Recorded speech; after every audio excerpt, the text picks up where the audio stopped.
You already know what it is. 3 disturbing, true fake cop horror stories by Mr. Nightmare himself. Let's get into this.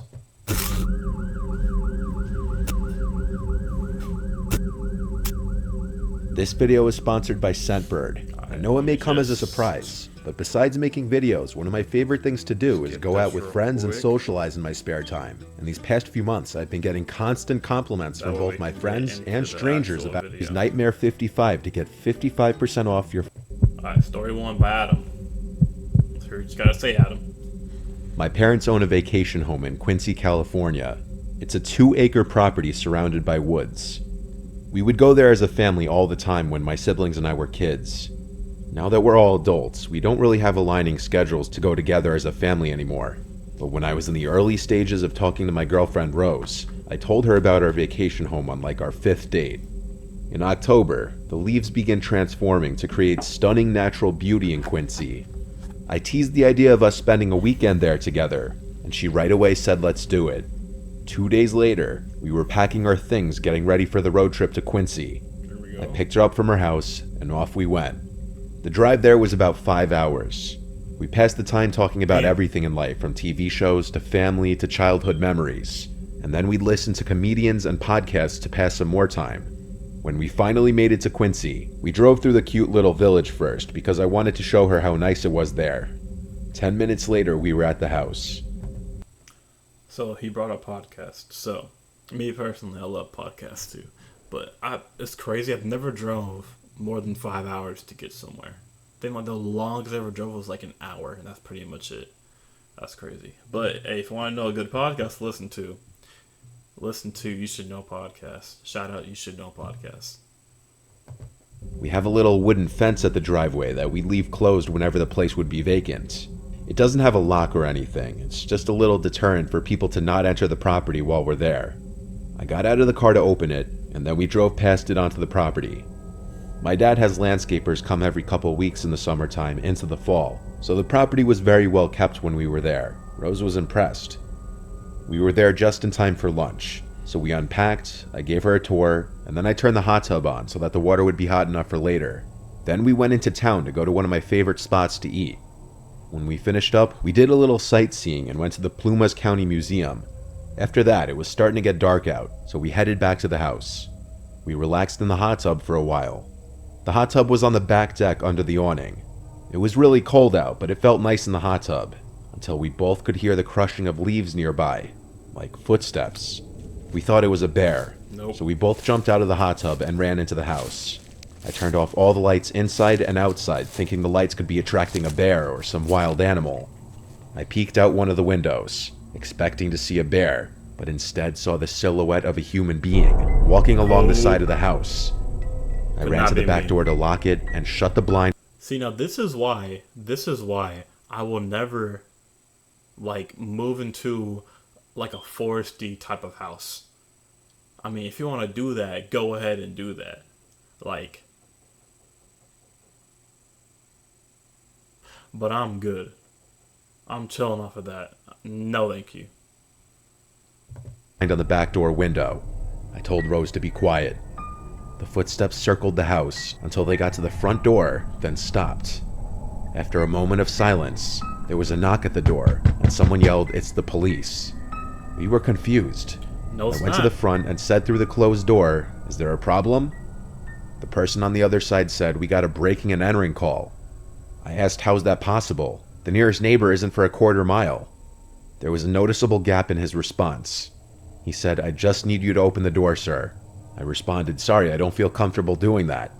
I then thought to peep out the window and see if there's actually a cop car parked out front. I kinked the blind to the front just enough to see outside. It was twilight outside, dark but with enough brightness still to make out the property and see no police cars out there. I said to Rose, "I don't think that's a real cop." The man outside knocked on the door again. I said through the door, "I don't see a cop car out there, so I don't feel safe answering the door."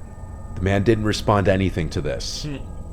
When there was another moment of silence, we thought he already walked away. A couple minutes passed and we were still in the living room talking to each other. Then heavy footsteps clomped away from the door. He'd been standing there still the whole time against our knowledge. That's so creepy. I went over to peek out the window again, but I didn't see anyone. He must have walked off a different direction from the house. The scary thought was, the house is surrounded by woods. He could come from literally any direction. We were definitely not going back outside again that night, besides me going outside real quick to turn off the bubbles in the hot tub. And from there, we stayed in the bedroom watching movies and eventually went to sleep. I kept my dad's shotgun from the closet under the bed. The next day, we went hiking in Plumas National Forest. Then we went out to eat, and then we went to see a movie at the nearby theater. When we got back to the house, it was getting dark out. We pulled onto the property, and Rose screamed, "Oh my God," and I damn near swerved the car thinking I was about to hit something.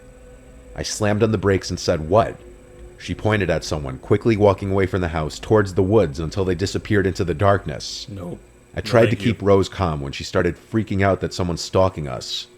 I told her it's fine, we have a gun, and we're leaving tomorrow morning anyway. I was kind of scared too, though. I pulled the car as close as possible to the house, then we quickly went inside. I did a quick run around of the house, making sure every door and window was locked. We didn't go outside again that night. We packed our things to be ready in the morning, and then went to the bedroom for the rest of the night. After watching a movie, we went to sleep. Around that time, I started hearing this weird scraping sound coming from outside. It happened every few seconds, and then it would stop for a few seconds. I couldn't make out what it was, but something was going on out there. I feared that person may have came back. I waited until the noises stopped completely, before quietly getting out of bed to not wake up Rose. I walked to the window, kinked the blinds just a bit, and found myself face to face with a man on the other side of the window trying to look in.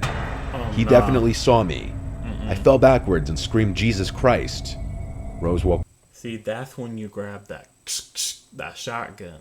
Because I feel like, I just personally feel like that if you have a shotgun, right, the second anybody hears just a they're running for their lives. Because it's a shotgun. Like, come on. That's why I want a shotgun so bad. I mean, because having a shotgun would be crazy. And it will also be really, really helpful, obviously. Woke up. I didn't say anything though. I grabbed the shotgun from under the bed and made sure it was loaded before running out the back door and shooting it into the air while screaming like a madman, trying to scare off that man and whoever else could have been out there. I think I fired 3 shells into the air before going back inside. Then I explained to Rose what happened. In a strange way, I felt a nice adrenaline rush after going outside and doing that. Maybe that was partly why I felt so confident that whoever was outside wasn't coming back. The adrenaline eventually wore off, and when we were back in bed, I was scared once again of hearing any kinds of sounds from outside. We made it through the night, and the next morning I did call the police just to file a report on the whole thing. My family and I have been back there a few times since this story, and thankfully that guy never came back, at least while we were there.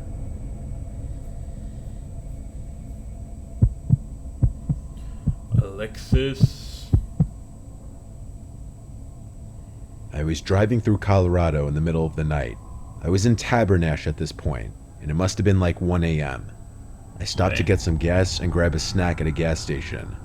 After that, I got straight back on the road.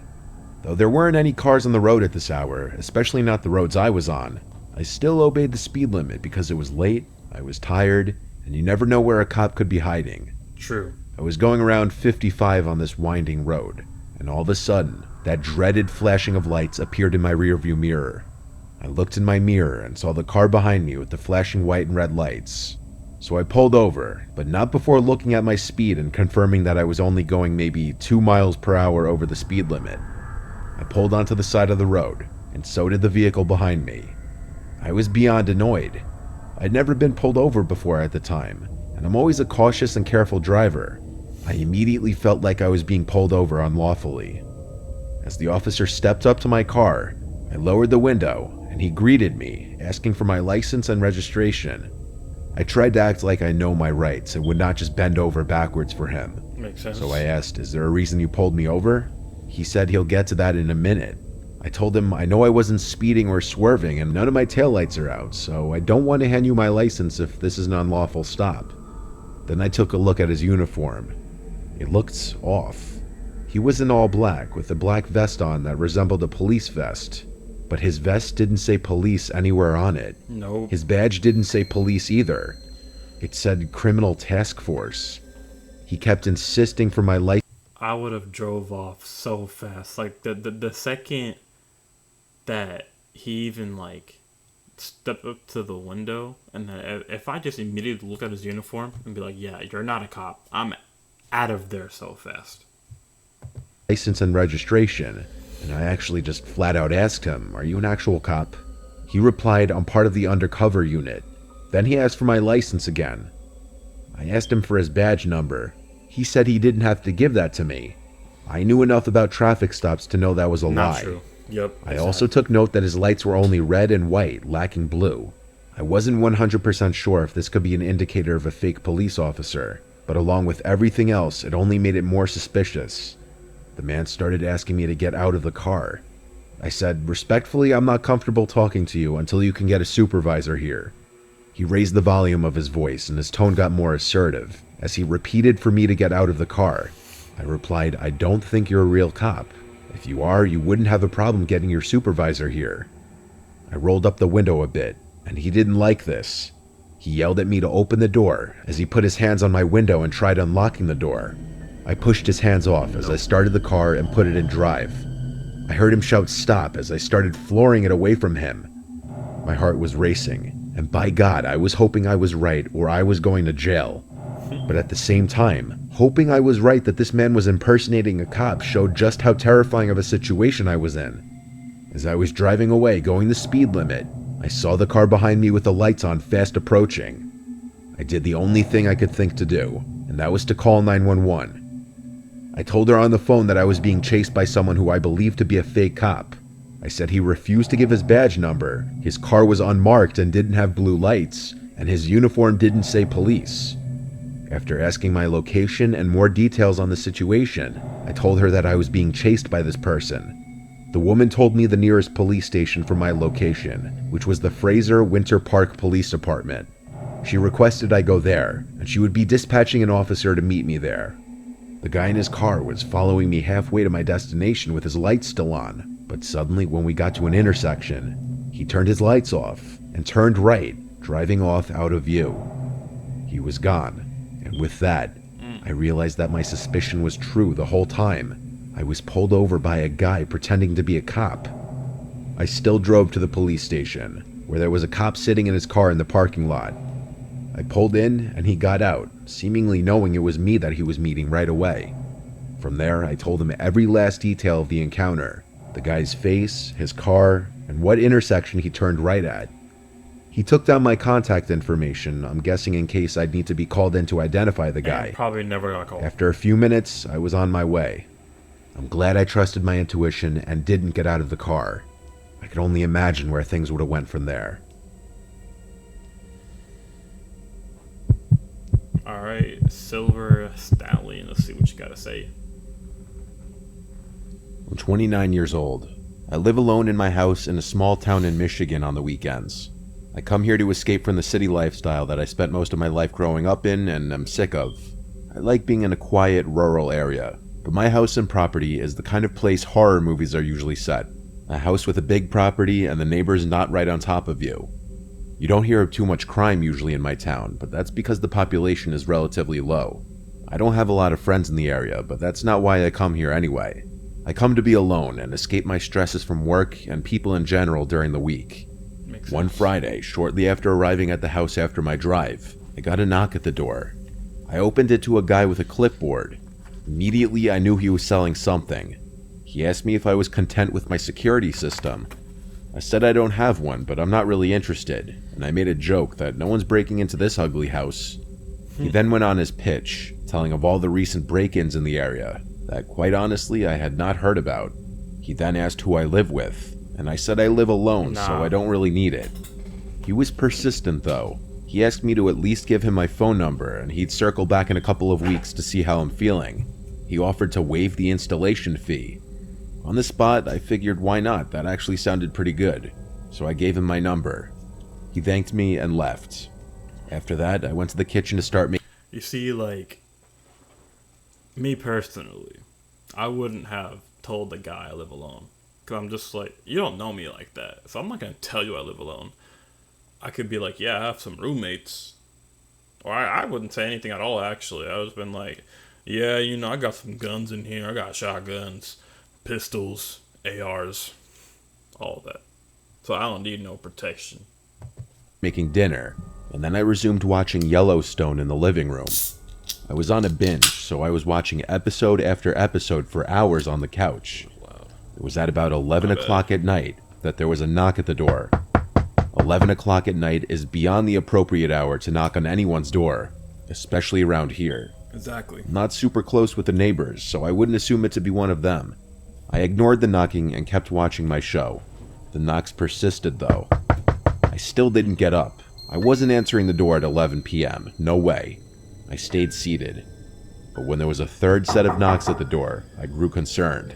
They weren't leaving. I went to the door to ask who's there. There wasn't a reply from the other side. This is exactly how a horror movie would start out. He knows you're awake. I wasn't going to open the door to find out who was on the other side. I said through the door, I'm not interested in whatever you're selling me. I have a gun that I'm not afraid to use. I don't actually have a gun, but it's an easy enough threat to get someone to go away. I thought that did the trick because the knock stopped. I went back to the couch. Then someone started calling my cell phone. The It's caller the guy. ID said 911 emergency services. I'd never received a call from That's 911 in my life, and I didn't even think that was a thing. I always thought that if the police called you, it would say no caller ID or something. I picked up the phone, and a man on the other line asked, "Is this George?" To which I said yes. He said, "This is the police department. We have officers outside your house right now. There's been a report of a crime on your block, and we have some questions to ask you."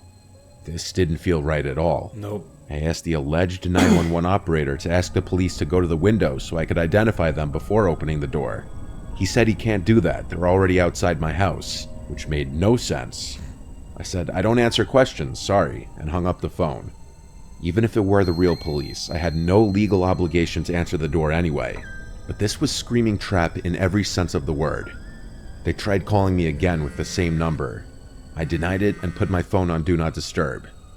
I actually decided to call 911 and ask if these calls are legitimate, and right away, the 911 operator said it's absolutely not real. And coupled with the fact that someone was at my door, they advised I lock all the doors, grab something I could use as a weapon, and wait inside until a police officer arrives at my house.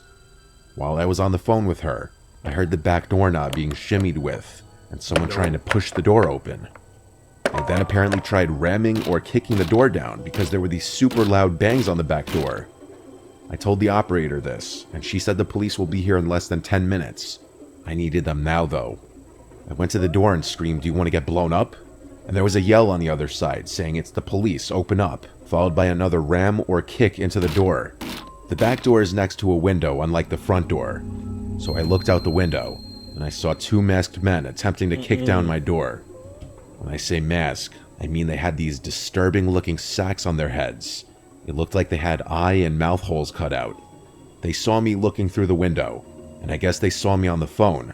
They must have realized I was on the phone with the actual police, and they took off into the darkness. About 5 minutes later, there was a knock on the door from the actual police. I let them in. One of the cops was very helpful, and he went as far as to search my entire property. The two cop cars out front with their lights on for half an hour was surely a deterrent for anyone to come back to the house. After the cops left, I noticed one of the cop cars stayed in front of my house for hours. I'm sure they left at some point in the night. I'm done opening the door to anyone unannounced, though, because I'm 99% sure that guy who was claiming to sell security systems was just scoping out the best house to target, and him and his squad were spoofing 911 calls to get people to open the door late at night. I went to my closest neighbors to ask them if the guy knocked on their doors too. They said no. For some reason, my house was the only one on this street targeted for this. That's crazy. I guess I was the first house they tried, and I seemed like an easy target.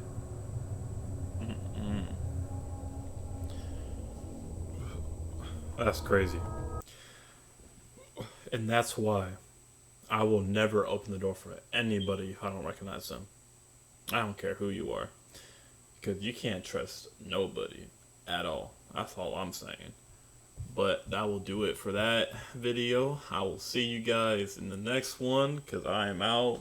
Peace.